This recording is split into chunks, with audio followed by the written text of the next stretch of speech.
Welcome to pre-reading for Nero by Suetonius. We are reading chapters 20 and 21. This focuses on the early Nero. So the stuff that happens later, for which he is most renowned, his bizarre behavior, that's not the selection that our textbook has.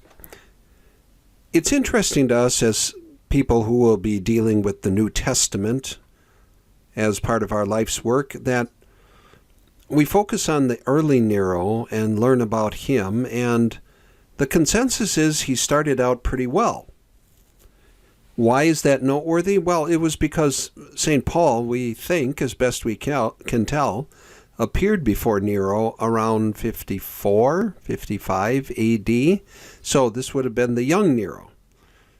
All right. Later on, of course, he's going to be put to death under Nero, but that's not until about 62 or 63. But the first time St. Paul's in Rome, he will stand trial before Nero.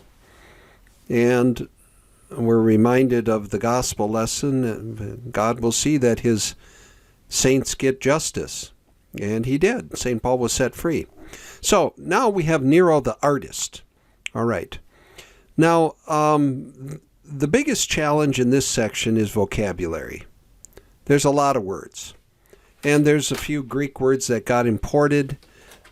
But the notes are quite helpful. There's a couple places where the notes translate entire sections.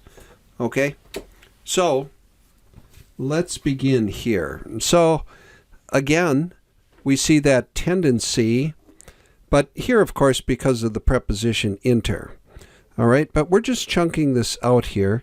Notice this participle from imbuo.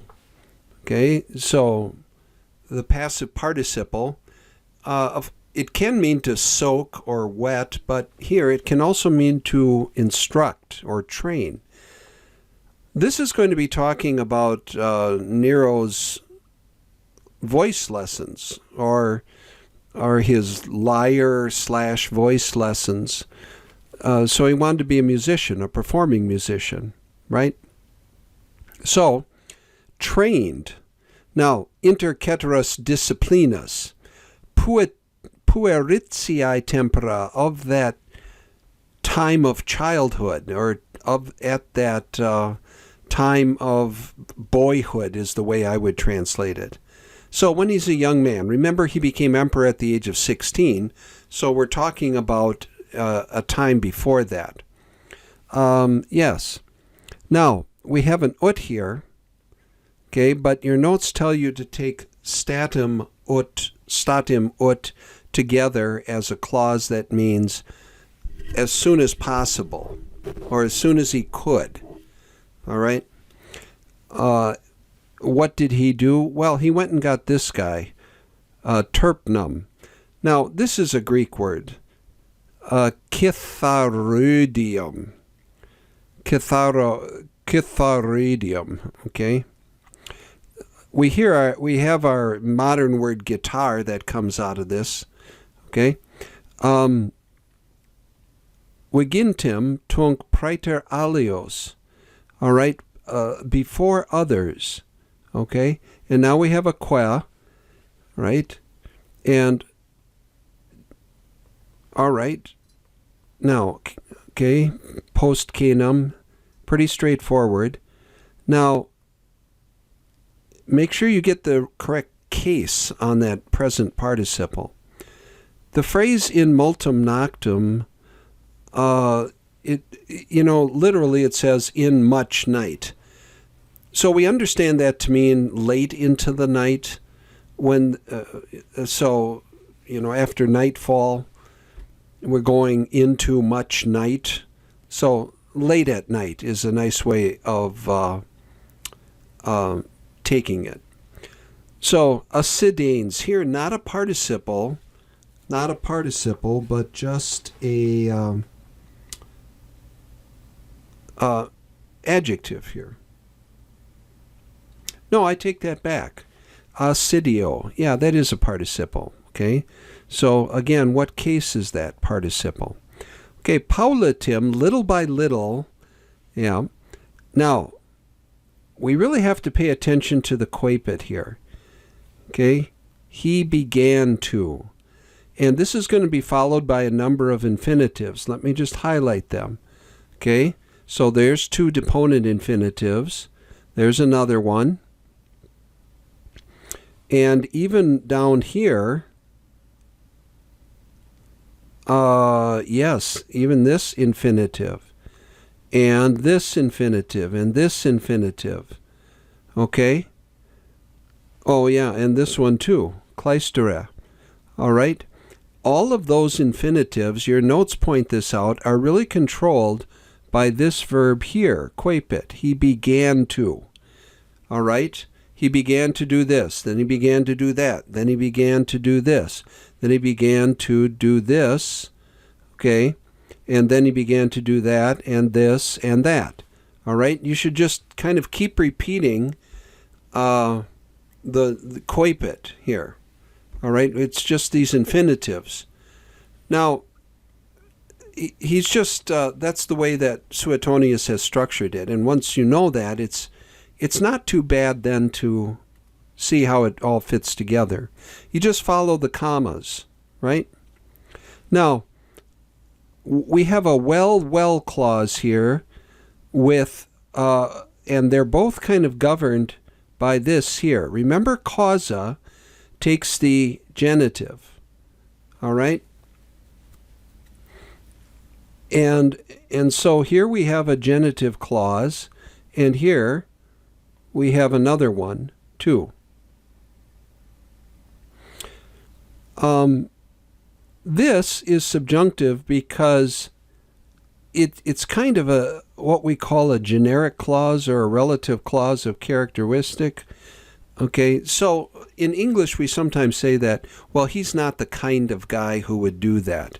Okay, so that explains why we have this subjunctive right there, the relative clause of characteristic. But if first, pay attention to quapit plus the infinitives. He began to, like that. And that should get you up far enough where you're, where you're at that next change in thought.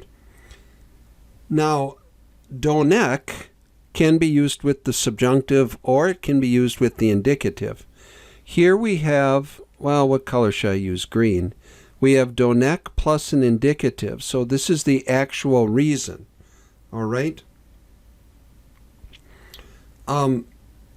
Concupio, to eagerly desire. Not just cupio, but to eagerly desire. A lot of times when we compound verbs in Latin, we intensify them. Okay? So, let's just see here. Okay. This infinitive, prodire, goes with concupiet. All right? Here, ablative. Okay? Here, describing his voice. Okay, his voice is exigii et fuscae. Okay, the scaenum, you see the Greek word skene, which means tent, so it has to deal with the theater. Okay, but scaenum here, you can just translate it as the stage or the theater. Okay, he was so eager to go out onto the stage, right? Thereupon, among his close associates, okay, now we have a little bit of a Greek proverb that he would recite. That here's the Greek proverb, and I'm going to just put the quotes here. Of course, it's being reported in indirect statements, so it is an ACI, but this is kind of the content of the Greek proverb that he quotes to his friends. All right? Now we go down to Neapolis, and that's a locative here. It's a Greek noun that got put into Latin, so that is the vocative form. Okay, I would translate it at Naples. Of course, Naples is nothing but a truncated form of new city or Nea, Neapolis. Okay? The na here, you'll notice as you scan down the line, you don't really have a subjunctive. So don't take that as a negative purpose clause. Again, your notes give you some guidance on this too. All right? And here, little ablative absolute clause. Okay? The ne, ak ne, really controls this verb. So he did not stop or he did not desist cantare. Now, follow the notes also with antequam. Antequam, postquam, priusquam are often split like we have here. Okay? The word means before, but this is the place where you translate it. Okay? So, he did not stop from singing before okay?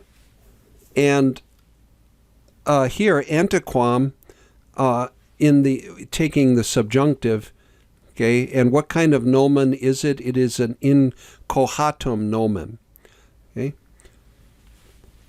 Sapias, here, the comparative adjective. Okay, so saipa means often, here, very often. Okay? In the same way, very often also. All right, now let's go down here. I have to get the screen centered here. There we go. All right, we're going down all the way to 20. All the way through 20. Okay, so per complures dies cantavit. All right, so complures dies. Here, ad reficiendam vocum, okay, you know what ad plus a gerund expresses. Now, impatiens here, just an adjective, as an impatient one. Now, it's an odd phrase in Latin. It really says being impatient of seclusion. Now, this is the complete opposite of Tiberius, as your notes note. Tiberius loves seclusion, but Nero seemed to crave the crowd. So, impatient of seclusion. In other words, he just wanted to get out and get going. And so, balneais in theatrum, okay, from there into here, transiit. Now I have a new thought, because I have a que here. And media in orchestra frequente, this is a little absolute. Notice ablative absolute. Now notice this participle. What case is it? Okay, what case and gender is it? Now, I'm switching colors here because we're going into a bit of a condition. And here, that's a kind of the clue. It is a mixed condition. So we have C plus a pluperfect subjunctive. Then we have a verb of promising with a future participle. Okay? So I think you'll get the sense of it. Don't get hung up on the details about what kind of condition it is. It's a mixed condition. Okay, you don't normally mix the primary I take that back. No, promisit here would be perfect, and that's a primary sequence with subbibesset, which is secondary sequence. So it's a mixed one. Now, again, participle, captus. Now, this next part is kind of weird. Okay, I'm just going to summarize. We're going down to 20 here. But I'm just going to summarize what the general thought is. Okay, so he loves the theater. And he loves to perform. But apparently, there was something in the modulatibus laudationibus of the Alexandrians. Okay, so in the modes of praising the way the Alexandrians did it. Okay? I was trying to think of a modern parallel to this, and the best I can think of is when you go to a football or soccer stadium and they do the wave, all right? Or sometimes you have this thing where everybody snaps their fingers and it sounds like a rainstorm, okay? So there are things that crowds can do, and apparently there were some styles of clapping that were popular in Alexandria to show the applause to the performer. And now Nero really wants this, so he goes out and gets a bunch of people from Alexandria who happen to be in port. And then not only that, but notice quinque amplius mille e plebi. So he just pulls 5,000 guys off the street and says, you need to learn how to do this. All right? And when he talks about here being divided into groups for learning the kinds of applaudings. Now, these are the names of the applauding. And your book tells you, it just translates what they're called, the types of claps. Okay, so one pattern of clapping was called the bambos. Okay, and in the back of the book, they translate that for you. It's the bees.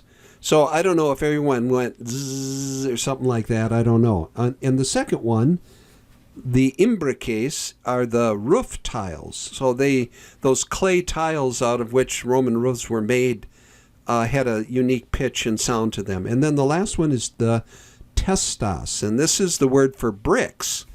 So these are nicknames of these various types of claps or ways that the crowd showed their applause, and they were popular in Alexandria, and Nero wanted these things while he was performing.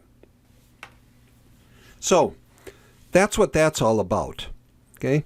Now, don't confuse this verb right here with something to do with sailing.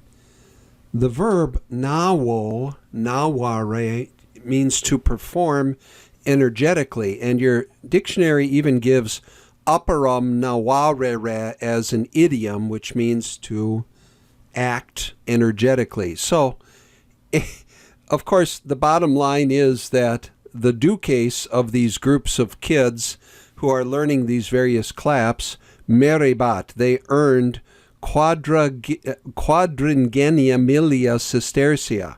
So they were being handsomely paid to lead the applause so that the crowd would go nuts whenever Nero performed.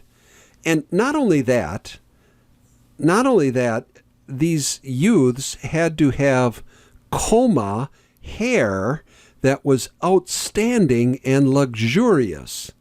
And they also had to have excellentissimo cultu, the very best or highest degree of personal cleanliness, or the way they cleaned up.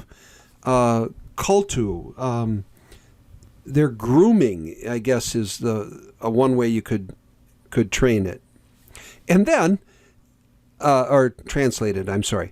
And then they also had on laiwis, so not their dextris, but on their laiwis manibus, laiwis manibus, sine annulo. It struck me, I didn't know that putting a ring on your finger was a marriage custom all the way back then.